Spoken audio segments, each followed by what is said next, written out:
Welcome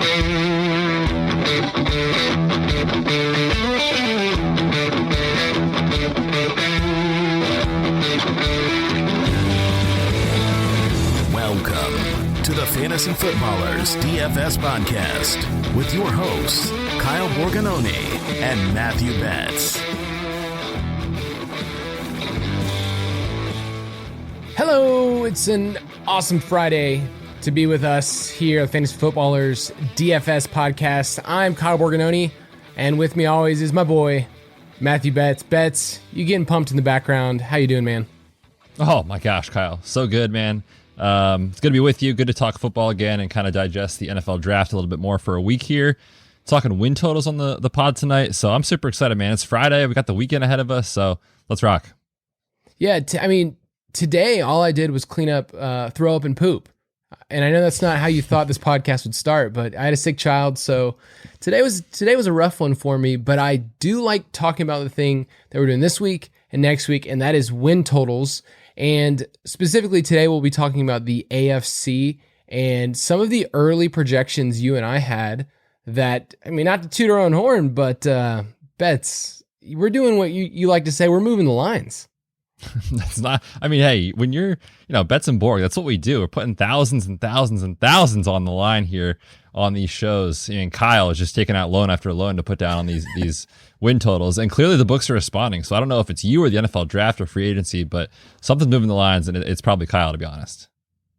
Yeah, that taking out loans to place wagers for things that won't happen for another, 8 months is a great way to tie up your money. It really is. So do not recommend that. But yes, we're going to get into the win totals, talk about some strategy, and look through those divisions, see where there's some values, because even teams that you don't like, teams that you're just like, I don't want anything to do with this, doesn't mean there's not great lines available at different sports books to take advantage of. So right now I'm wearing my Las Vegas Raiders hat, which I am not a fan at all, but my brother got me this hat. But the Raiders are a team that if you jumped on it early, you can see where this thing's going, and it's not going so well. But before we do that, Betz, I want to jump into a quick question. We're going to keep mixing in best ball until we get into June and July.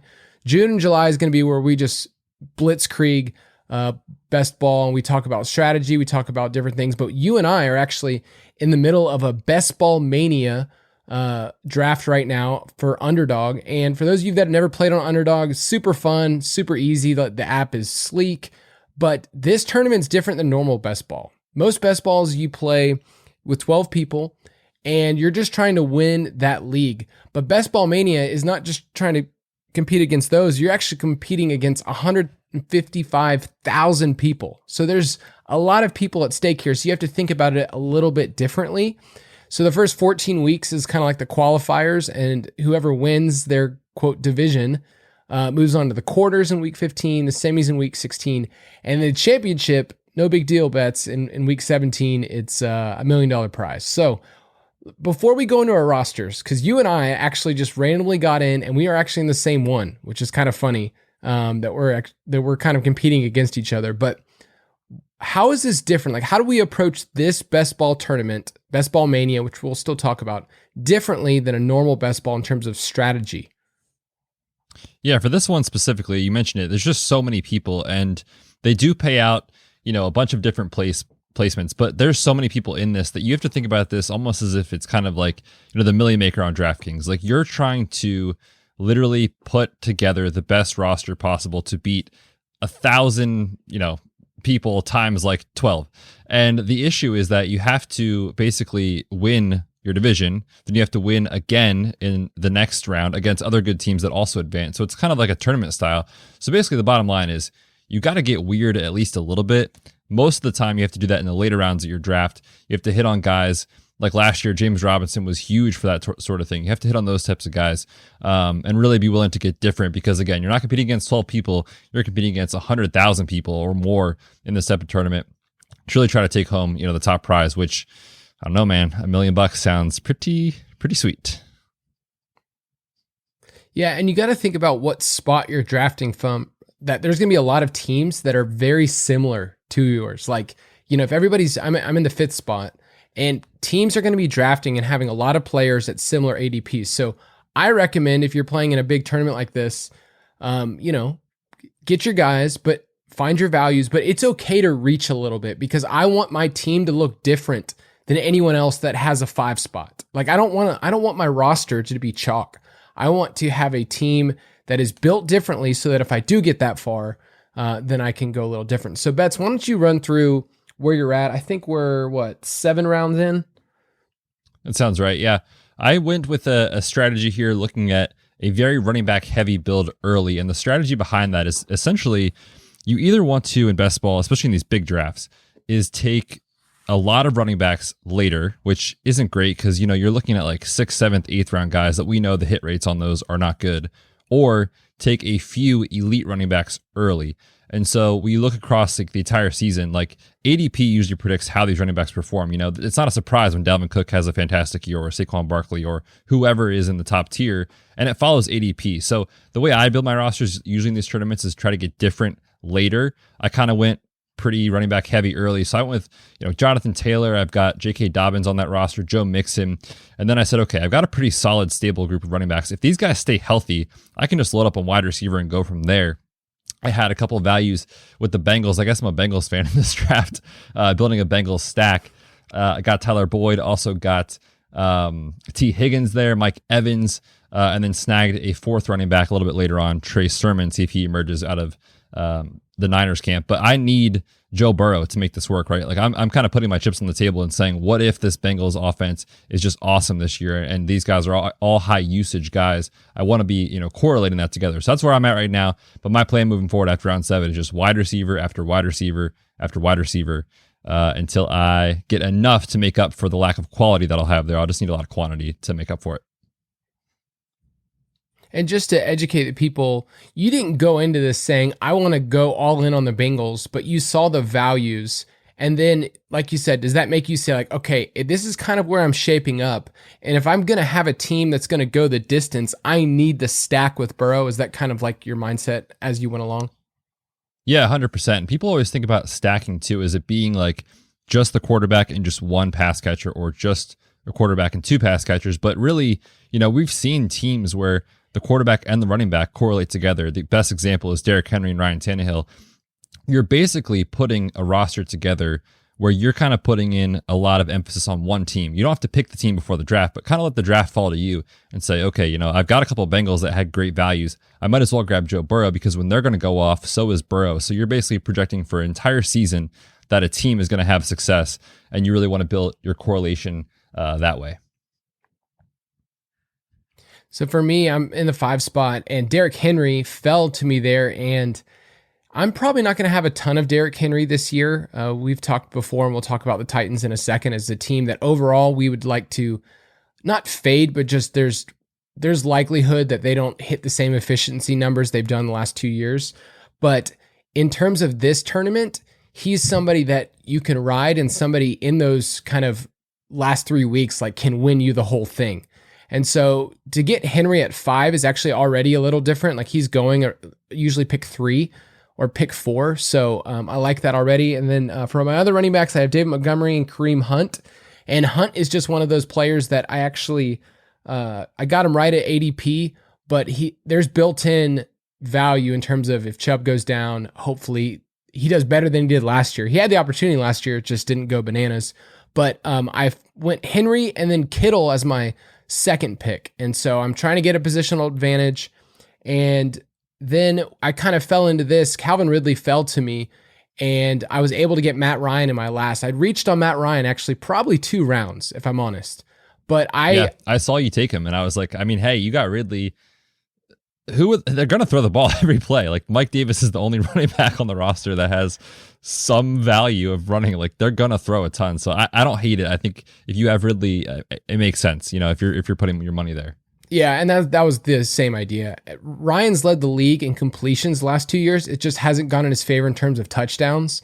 And I know I'm talking like a Falcons fan here, but it was just easy enough to see, okay, I have Ridley, I can get Ryan, and then I'm going to bring it back later with another piece if I can get a Russell Gage, or if I can get Hayden Hurst even at the very end. Like it's not the worst idea to figure out how to stack my Falcons, but even just that in itself feels good. But what I love about this is that as you go, you have to figure out the strategy. So I would encourage people right now, this tournament is only 2% filled.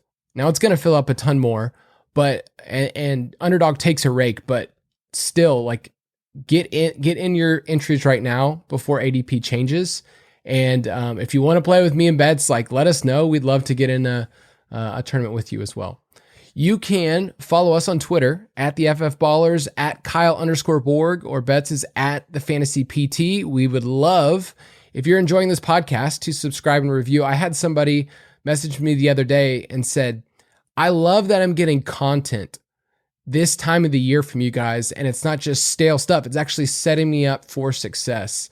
And that's what we're trying to do. We're trying to make sure that this podcast shows up in your feed on Fridays and actually is able to stay with you and get you to think differently about how you play DFS, how you play best ball, what you think about wagering and win totals and whatnot. So we are super pumped about that. And Betz, what are we working on right now behind the scenes? What are some of the things that you and I, just in terms of our job, what are we working on? I don't know what you're working on, man. I'm working on these injury reports for the Ultimate Draft Kit coming out June 1st, dropping very, very soon. Lots of takes in there on Joe Burrow, Saquon Barkley, etc. And putting together just all the content in general for the UDK. I know you're grinding on that as well. So lots of Ultimate Draft Kit content coming out, man. I cannot wait for June 1st. It is going to be awesome. Yeah, so if you want all of that, ultimatedraftkit.com, the UDK Plus. It's a one-time thing if you want the DFS pass. I just think that's one of the craziest deals. I think we're kind of still dumb for doing that, for just not charging people every month, but it's a one-time fee. And yeah, we'd love to hang out with you guys this next season. But let's talk about the AFC. Let's get divisional. That's a good drop. That hits hard, man. That drop we use all through July, beginning of August, because, you know, they go through each show on the main show and or each division on the main show. And that's the same drop they use every single time. So if we're talking about the AFC West one week, that's the drop. So you get that drop for almost a full month.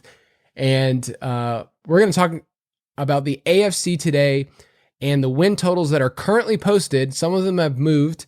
Some of them will continue to move. Betz and I put out an article together of our favorite overs and our favorite unders and win totals in early April. And it's interesting how the things that we wrote up, Betz, I mean, those are the things that changed. So I guess those people read the Fantasy Footballers. I mean, it's great content, so I get it. But let's talk. I mean, it makes sense, right? That's what I would do. I mean, that I read it. So tell me about win totals. If maybe it's the first time someone's thinking about that and thinking about either placing money or just the strategy behind it. Explain to me about overs and why that can be tricky, why that's kind of enticing, but just what's the general strategy for overs? Yeah, well, before we get into like the win totals concept of over under in general, we as human beings like to root for things to happen, right? We like to root for overs. If you're a player prop better, you like to root for like one more catch, you know, from Julio Jones or whatever it is. You like to root for something to happen, not something not to happen. But the reality is, especially in win totals, you're looking at 17 games that takes 3 to 4 months to complete. There's a lot of downside. You know, things can turn sideways very, very quickly. So I think in general, we want to be trying to identify inefficiencies in the market that we can hit the under on, because we know that there's more paths to failure usually than there is success. You know, the books are pretty sharp in trying to find teams that are good at hitting the over. It's difficult to do that. It's not quite as much of a strategy that I use. I do like a couple overs that we'll talk about, but basically you want to kind of have that in mind in general. Now for win totals, when you're looking at the over, you're trying to project teams that basically are going to improve either as things unfold. So we talked about this, you know, a month ago, like projecting what's going to happen in the NFL draft, projecting what's going to happen in free agency and reacting to that. You're also looking at, you know, what happened last year and how did it go wrong? Like, was a team super close in a lot of their wins and they lost like a bunch of one-score games like the Cardinals last year? They're a team that could potentially take a step forward. If they win a couple of those games, they're hitting the over. So you're basically looking at kind of what went wrong, how can you project it forward, and really trying to look at over a 17-game sample, how can we identify teams that are going to be very, very good and what are they doing to make smart football decisions? that's where I'm going to put my money on the overs. Yeah, and with the overs, there are teams that the public loves. So for years, it was the Patriots. Teams are just going to bet on the Patriots, and honestly, usually they're right. We'll talk about the Chiefs and the Bills, which are clearly the two favorites in the AFC is still, especially after last year. But with unders, it's not sexy. It's not something that you want to root for. Like you said, I don't want to say the Chiefs are only going to win 10 games, but that's actually in the realm of possibilities. No one would think that, but it's really in there for them to win 10 or 11 games. And with unders, what are we looking at? Why are those sharp bets?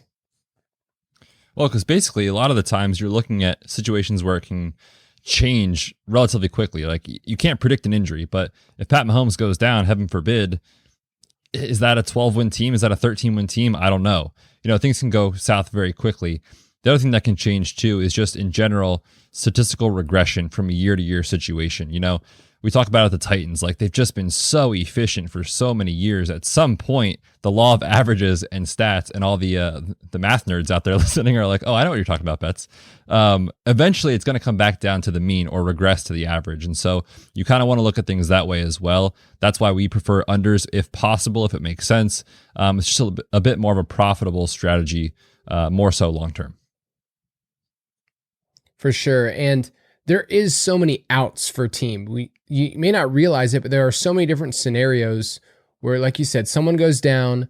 Last year the Cowboys were a perfect example where it's they just fell off. And injury isn't the only thing that does that. You need to be able to look at schedule. And you and I will kind of get to do that more when we get the final picture of the NFL schedule. It comes out, what is that, the 12th? We will get that picture of actually when teams play different ones and just how the season flows.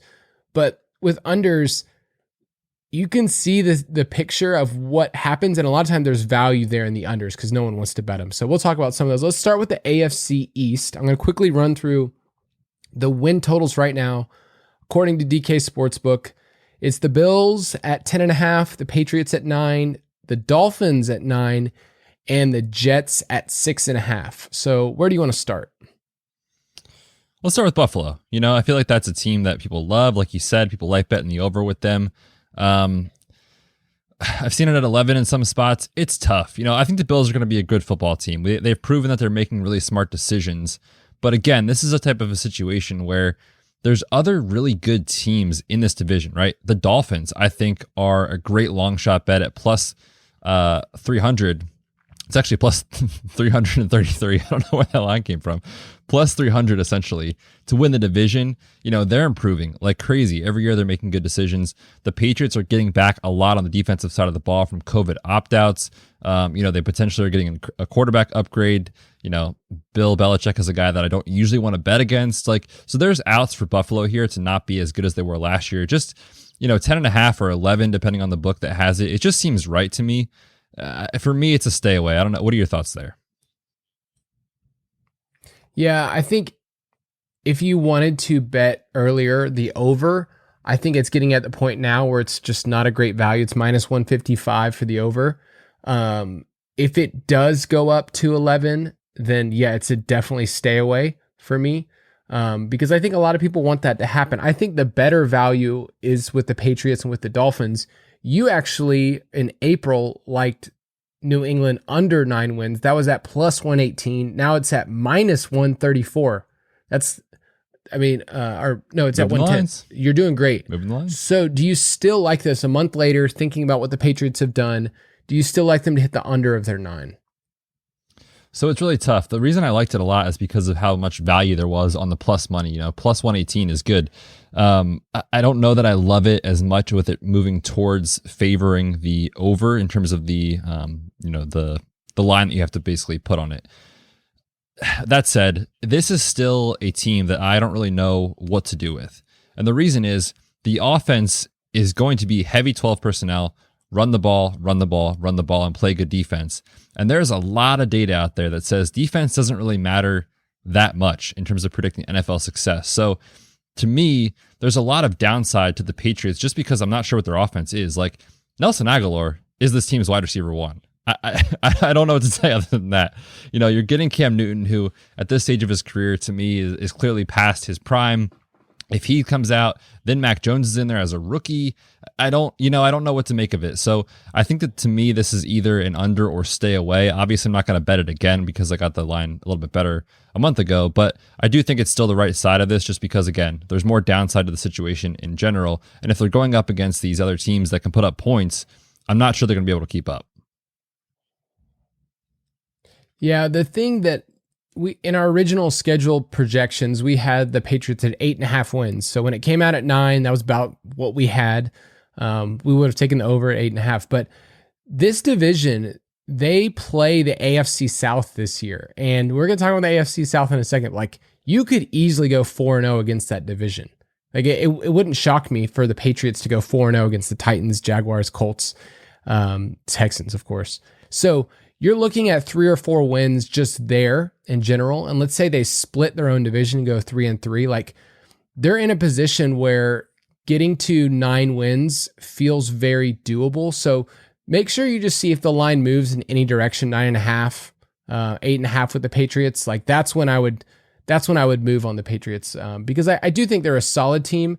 For them to make the playoffs would actually be the bet that I would do. It's plus 132 right now, because I don't really know, with win totals if that's going to move. But I think they're an interesting bet just to make the playoffs. But Miami is kind of like the sexy up and coming team that people want to like and they want to root for, but they're kind of in the same boat as the Patriots at 9 wins. Is that a stay away for you? I like Miami, but I don't like their win total. And what I mean by that is, like, if you're projecting this team to really take a step forward, like most people are, they're making really good decisions with their financial resources, bringing in Will Fuller super cheap, taking Jalen Waddle, giving Tua weapons, et cetera, et cetera. Their defense has been great. So you like what they're doing. But if you like the over, with the other teams here projected at 10.5 for the Bills and 9 for the Pats and 9 for the Dolphins, like, if you like them to hit the over, the chances are they're either first or second in this division.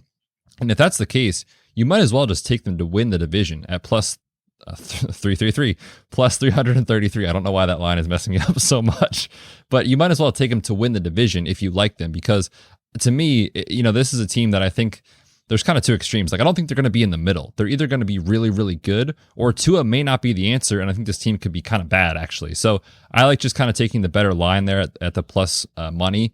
Versus taking the over-under on their win total. That's how I'm approaching the Dolphins. I will personally have a play on that probably this season. With the Jets, they're at 6.5, and the under, has a lot of juice behind it. It's minus 162. Like, people are playing that over and over and over again because they're the Jets. Like, that's just a team that you want to take advantage of. So they do have a schedule that kind of entices me to think they could get to 7 wins. Our initial projection had them at 5.5, 6 wins. So I'm somewhat interested, but there's just no way that I can trust a rookie quarterback this early. So if you really just say, hey, the Jets, they can go 6-11 this year, and you want to do the under, that's fine. I just wouldn't tie my money up in the Jets when we just don't know who they are yet. Yeah, I'm with you. Nope, stay away from me. All right, let's do the AFC North next. We have the Browns and the Ravens at 10.5 wins, and the Ravens actually came down, and the Browns actually went up a win in terms of over the last month. The Steelers are at 8.5, and the Bengals are at 6.5. So Cleveland is moving the lines. They're up to 10.5 wins right now. Do you like them to win this division? I do. I think there's really good value on Cleveland. I actually got them right after the draft at plus 175. It is now plus 150. This is a team that was awesome last year. Everyone knows that. The coaching staff came in and totally revitalized the culture. They put Baker Mayfield in positions to succeed with tons of heavy play action passing and movement before the snap, which has been shown to be really beneficial for teams. And then they went out and they upgraded in the draft their 2 worst positions last year. We attacked the corners in DFS all season. What do? They took Greg Newsome at Northwestern in the first round. He's a stud. They came back in the second round with Notre Dame's Jeremiah Owusu-Koramoah. Nice. He was the Butkus Award winner right? Last year, like, this is a great football player. People thought he was going to go in round 1. So just great value. And they identified their weaknesses. They addressed it. There's tons of continuity on the team with Baker and Nick Chubb and Jarvis. They get Odell back, et cetera, et cetera. So there's a lot to like about Cleveland this year. And I feel like, to me, they should be the same odds as Baltimore, honestly, to win that division. So you're getting them at a better price here at plus 150, or if you got it earlier, even better. So yeah, I'm pretty in on Cleveland this year. Cleveland's home schedule is a cakewalk in a couple of different spots. They have the Bengals at home, obviously, but they have the Raiders at home, the Bears, the Lions, and the Texans. Like, those are just like almost freebies. At least we hope so. This team had a couple of rough spots last year against the Jets. But their home schedule sets up really well for them to go, 7-2, or, they're just in a good position. It's just going to be their away schedule. I mean, they have some tough games. They play at Green Bay, at Kansas City, at Minnesota, at the Patriots. I mean, those are tough games away. But in terms of right now, a lot of people have been playing the over. That's why it's up to 10.5. But like you said, to them, win the division is probably the better bet right now, because it's very easy to see, this division just beating each other up. Last year, they all overachieved. Pittsburgh had 12 wins, but like, that was one of the worst 12-win teams we've seen in a long time, especially down the stretch. Baltimore had 11 wins because they had a cakewalk schedule at the end. Cleveland had 11. So I think that'll even out this year. What about Baltimore? Their total has dropped to 10.5, so it's gone down half a win. You liked them earlier of under 11 wins, which you did get some value on that. Do you still like their under, or has that changed since the 10.5? Yeah, 10.5 is tough. I think that I like the 11 because I felt like you could get a high degree of likelihood of maybe a push there, right? So if you get to 11, they win 11 games, you just get your money back, no win, no loss. But now the 10.5, you kind of have to have them winning just 10 games, and in a 17-game season, it's still a really good team. I'm not here to say the Ravens are a bad football team. They're great. They make great decisions. They know how to build their roster. They're upgrading potential weapons for Lamar Jackson to kind of revitalize the offense a bit more. I thought the Orlando Brown trade was fantastic for them. So like, really good decision-making from the Ravens. I like this team. I like the under at 11, but at 10.5, to me, it feels right. I don't like the over, that's for sure, because it's minus 155. Like, that's pretty expensive to pay for any team to win 11 games or more. So for me, it's either under or stay away. I just can't pay the 155 juice.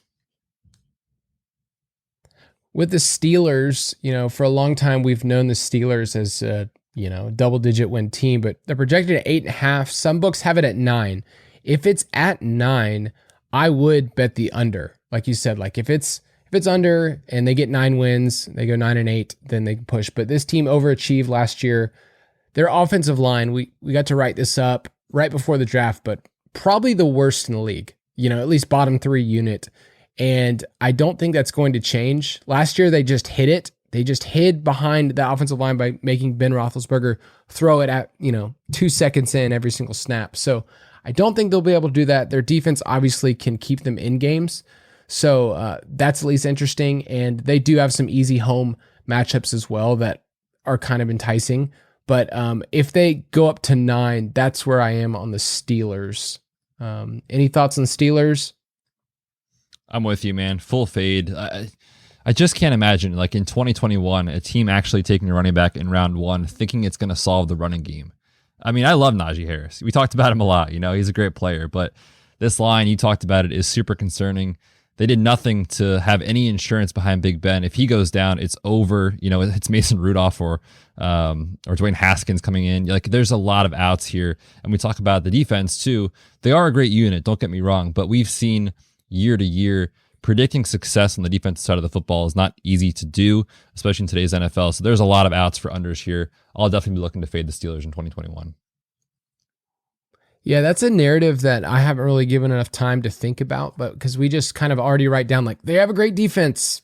That's going to keep them in. Like, the bottom can easily fall out of that team. They can be in a rebuild and whatnot in just a second. They're minus 190 to miss the playoffs. So Vegas is saying this team's not making it. And so if it goes up to 9, in any sports book, then I would bet the under. And then let's end with your Bengals that you're stacking bets. They're going to win me a milli, man. I just don't trust Zach Taylor. Is he like in his fourth year? It's like his third. I don't know, man.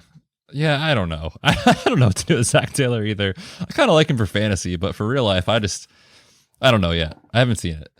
I remember when he was the quarterback at Nebraska, like he was kind of a fun option style quarterback in college. And then young dude gets the job and really they haven't gone anywhere. They've needed a lot of help, especially in the trenches, but they're at 6.5.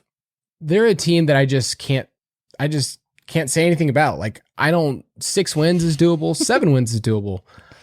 So yeah. Do we need to talk about the Bengals anymore? I'll say one thing. To me, the only bet here is the over. And it's because of the fact that we talked about a lot of outs, right? Like if things go wrong with the Ravens, if things go wrong with the Steelers, that we're definitely going to be fading the Steelers. Then in theory, like if those things are happening, then the Bengals could be okay. Now, again, Joe Burrow is coming off a significant injury. Like, is he going to be himself for the first month of the season? I have my doubts. More of that in the Ultimate Draft Kit, by the way.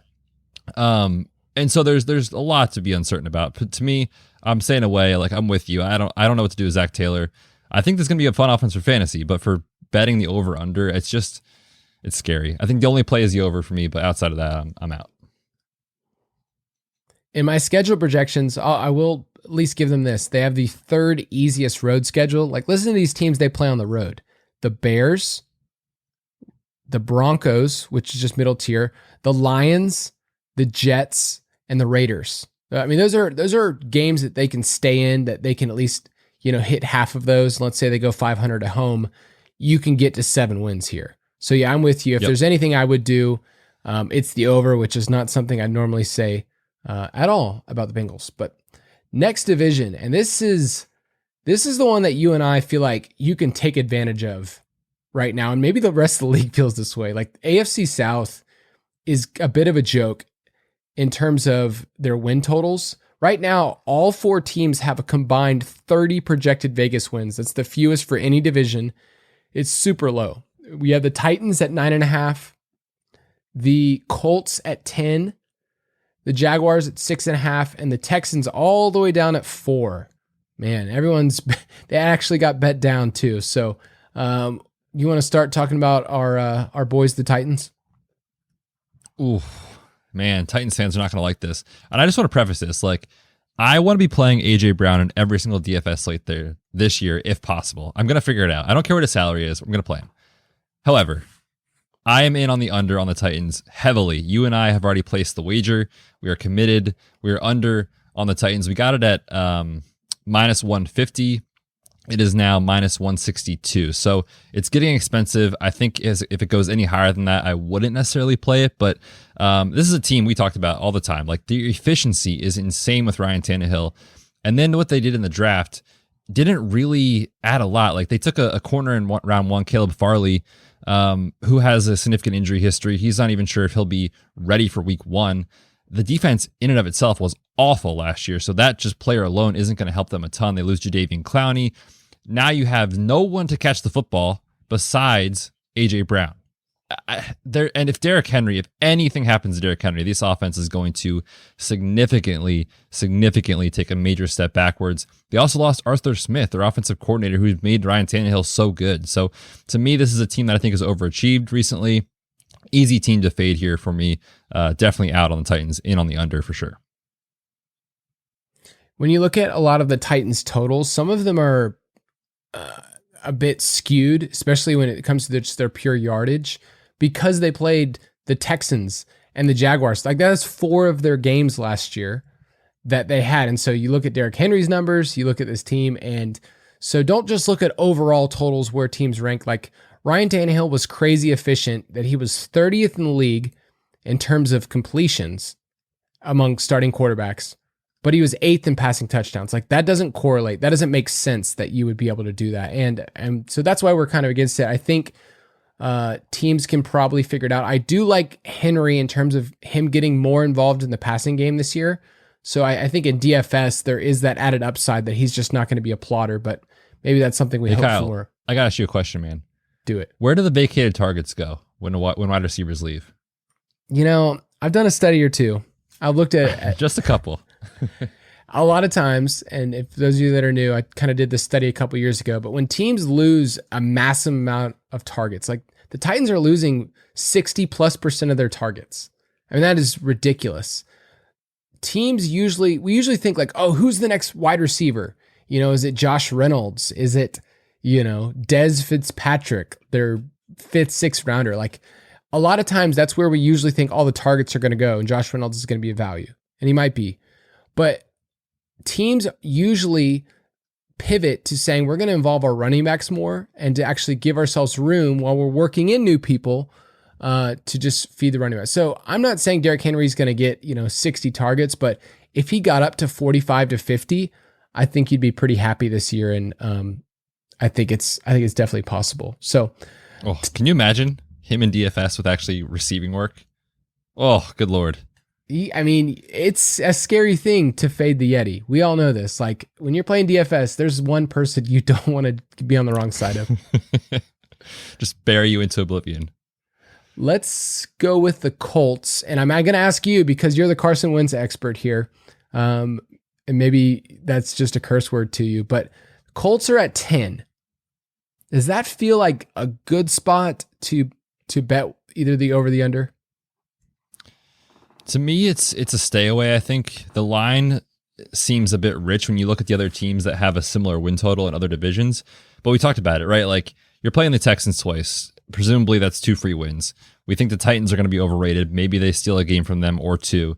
Like you can see paths where they kind of pile up wins. We didn't even mention the Jaguars right there, where they can pile up wins relatively quickly. So it's sort of one of those things that even though I don't think they're that great of a team, their division is so bad that like there's paths to them getting 5 wins in the division and you don't even think twice about it, right? So it's a stay away for me. I will say one thing though, is if you are looking at this line, I think the under is probably the sharper play just because there's incentive for this team to sit Carson Wentz if things don't go well, right? And then you're looking at a backup quarterback coming in because they owe the Eagles a certain draft pick. If he plays like 70% of the snaps, they owe the Eagles a first round pick. If he plays less, they owe him a second.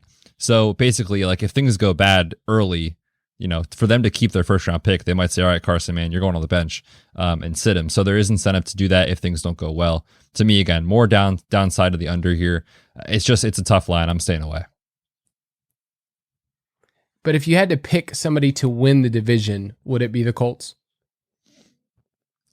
Gosh, man, I don't know. At even money, like it doesn't seem worth it. Honestly, I think the best value bet to win the division is plus 700 on the Jaguars. Am I crazy? That is actually what I wanted to talk about next because they're the Jaguars. They just went 1-15. So I get it if it's not on your radar. And we're not here to pump up and say Trevor Lawrence is going to fix everything that's wrong with this. But they are in a division that's exploitable.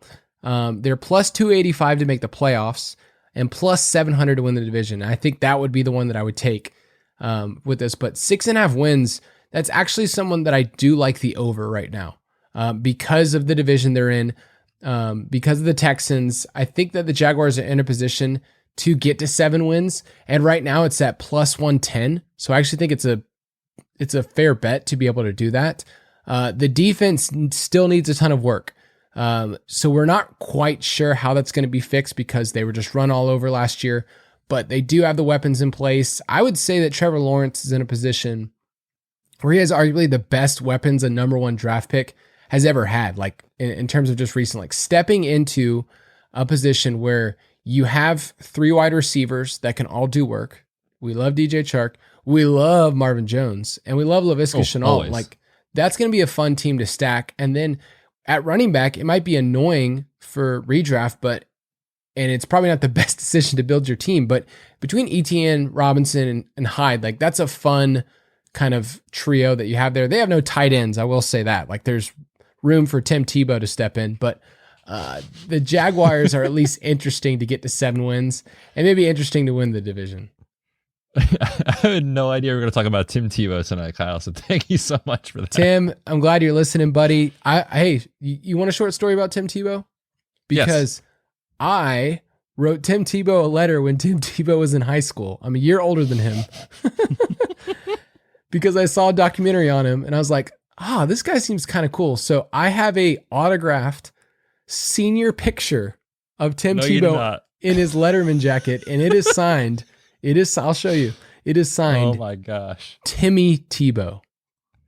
I have so much respect for you right now, Kyle. I don't even know what to say. That is fantastic. I'm officially a Tim Tebow fan now for this year. Hey, I was a fan then in terms of like, dude, you wrote me back. That's awesome. I respect that.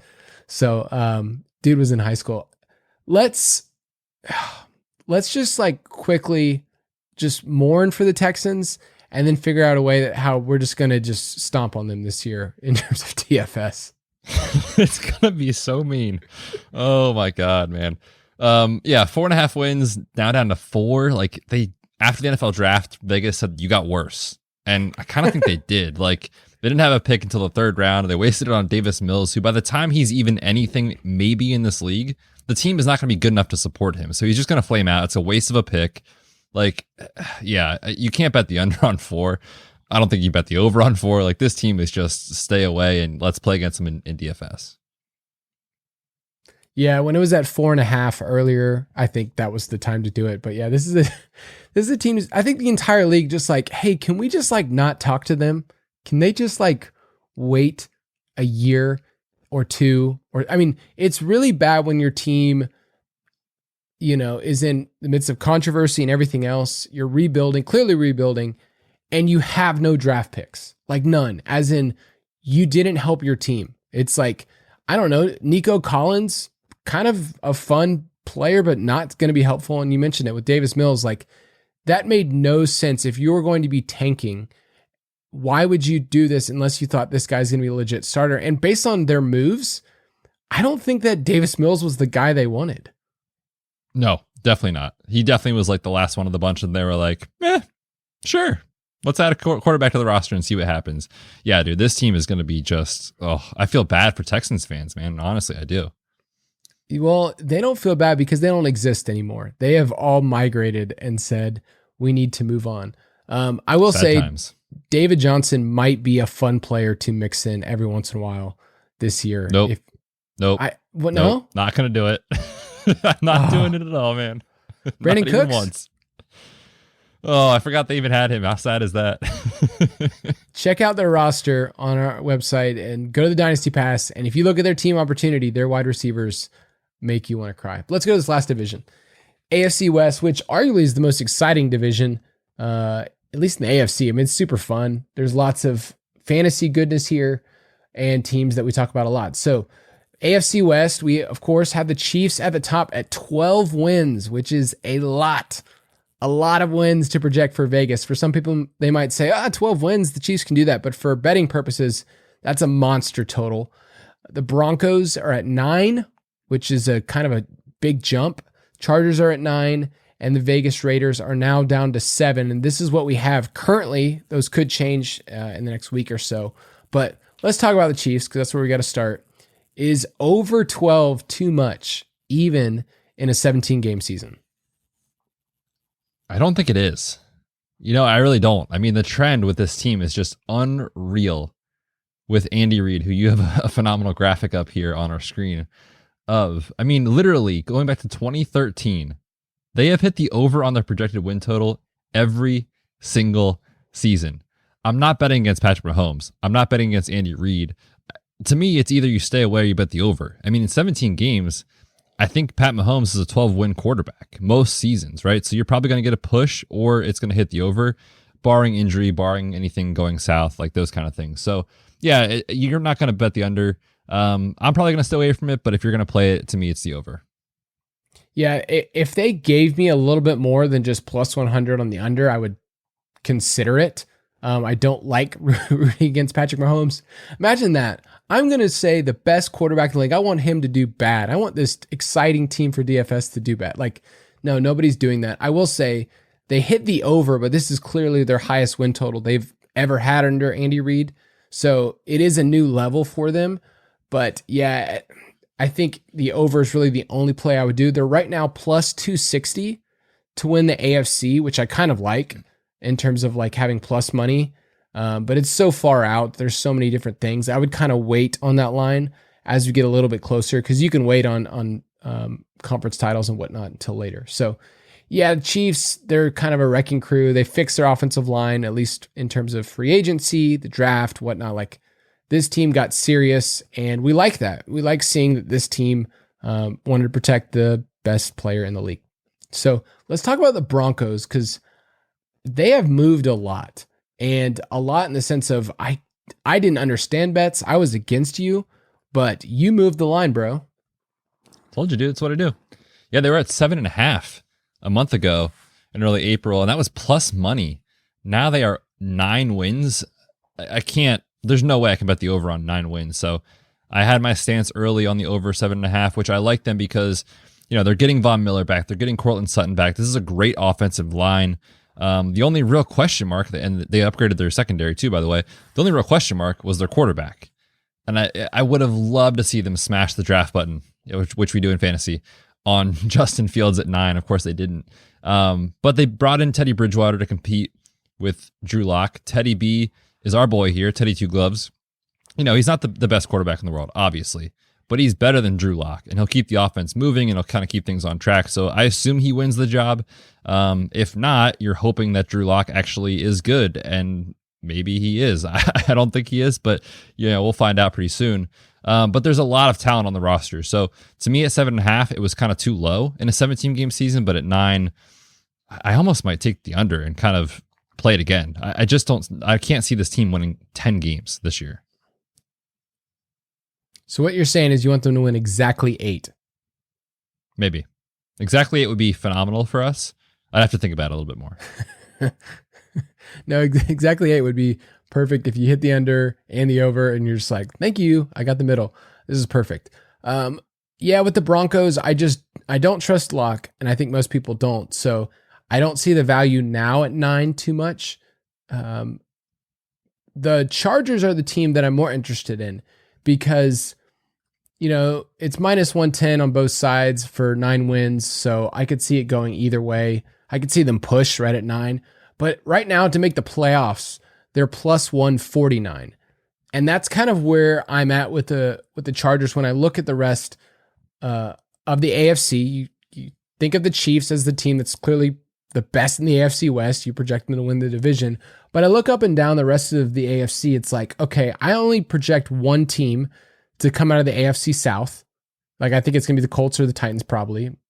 And then you look at the rest of this and you're like, okay, they're right there with the Patriots in terms of win total, and the Dolphins. I like them better than the Steelers. So them making the playoffs, I think they're a top 7 team. I think so too. I think it makes a ton of sense. And if I'm reading this correctly, this sounds silly to me. They're more of a long shot, I should say, to win the division than Denver right now. Is that correct. real? Correct.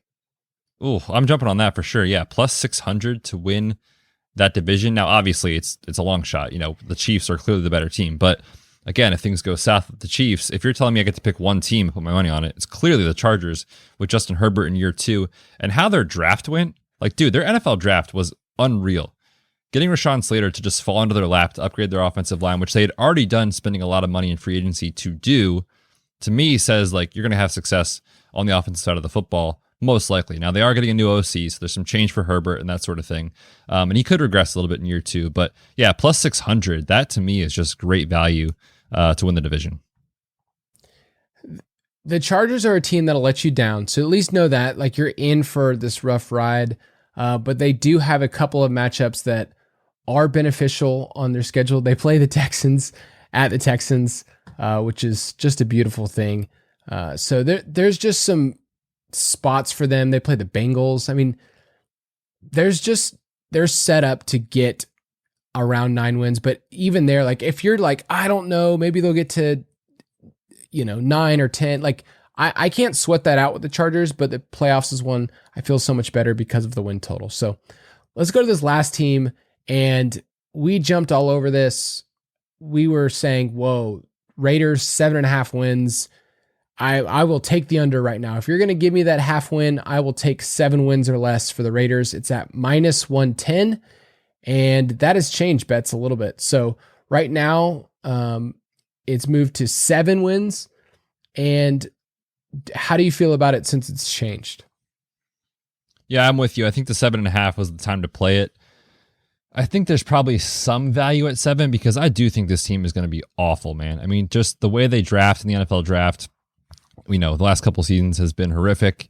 They pretty much dismantled their offensive line, then paid Kenyon Drake starter money after taking Josh Jacobs in round 1.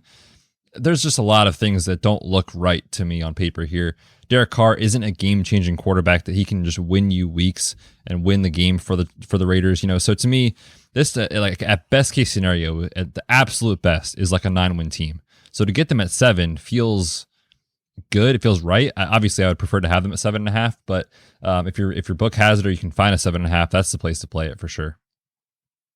Yeah, our original schedule adjusted win projection, which is just a fun phrase to say, had them at 6.5. So we still like them to hit the under more than 50% of the time.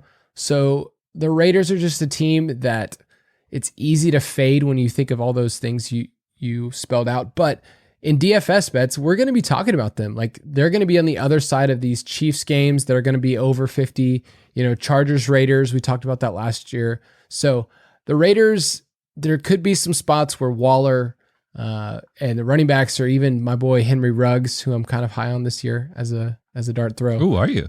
I really like Henry Ruggs where you can get him, which is like in wide receiver 60 land. Interesting. All right. So don't We'll take talk about it. Ball. Don't even think about it. I'm taking him. He's actually going back to back with our boy Terrace Marshall Jr. in best ball right now. Interesting. I looked at it and I said, I would just be happy if either of these players ended up on my team because I like them both very much. So that was the AFC win totals. Next week, we will get to talk about the NFC, get to talk about your Eagles and my Falcons and these other teams. And really, we're going to probably have to sweat out the Packers, which we have no idea what to do. That's kind of the wild card right now. But if you want to get in on some best ball, we'll be playing on Underdog. Message us on Twitter. We'd love to kind of hook you up, show you the ropes. If you're first time with best ball, our job, what we get to do for a living is to walk people through what it's like to construct rosters and whatnot. So you and I will have much more to be able to say about that in the next coming months. So Betz, any last words? I don't think so, man. We're working behind the scenes. UltimateDraftKit.com. Check it out. June 1st is going to be awesome. Go get it today. Have a good weekend. Thank you for listening to another edition of the Fantasy Footballers DFS Podcast. Don't forget to visit us on the web at www.thefantasyfootballers.com.